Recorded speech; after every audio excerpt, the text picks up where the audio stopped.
Ухту посетила экспедиция уникального проекта Wild Way. Энтузиасты путешествуют по стране на внедорожных российских кемперах и попутно создают ценный информационный контент для развития туристических маршрутов России.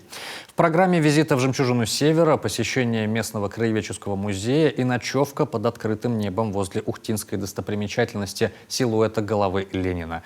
Виктория Науменко тоже посмотрела на звезды.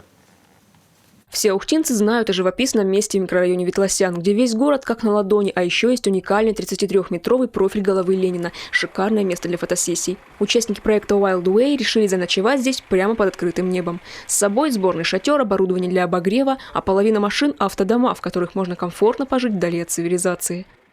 Многие из нас видели комфортабельные теплые палатки, но это самый настоящий автодом с кухней, душем и туалетом.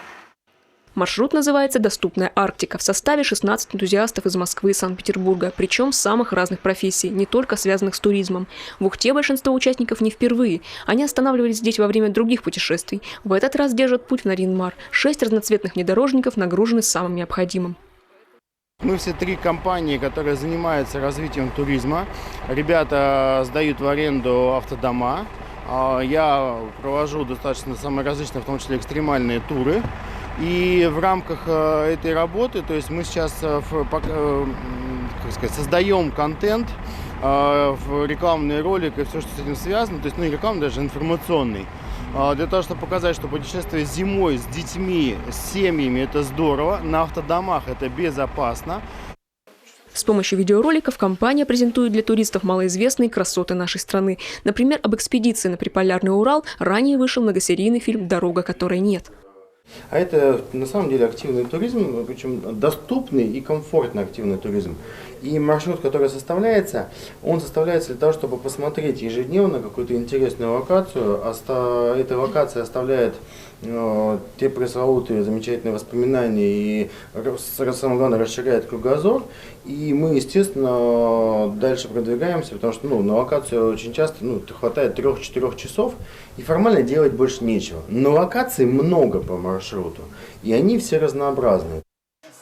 Почти все путешествуют с семьями. За безопасность детей и комфорт не беспокоятся даже мамы. Жена Дмитрия Евгения впервые несколько лет назад поехала в путешествие с ребенком. Маршрут от Санкт-Петербурга до Красноярска и обратно. Тогда затянуло любопытство. Сейчас это увлечение всей жизни. И ее, и супруга, и дочерей 4-9 лет. Никаких ЧП в пути не случалось, признается Евгения. Главное – развлекать малышей в дороге. Обе с 4-месячного возраста ездят, катаются по стране. То есть им это очень интересно, очень нравится. Новые знакомые, новые друзья, какие-то воспоминания, тем более даже у 4-летнего ребенка она уже помнит все, где она была год назад. В этот раз в составе группы 7 детей от 2 до 12 лет. Даже в начале путешествия у всех уже масса впечатлений. В этом путешествии мы побывали в Вологде, в Великом Устюге, в Вотчине Деда Мороза погуляли. Как раз вчера, когда были в Ибе, мы готовили шанишки с начинкой из, так скажем, каши пшенной, и получилось очень вкусно. Еще мне понравилось тут в Ухте музей, в котором сейчас находимся, тут красиво.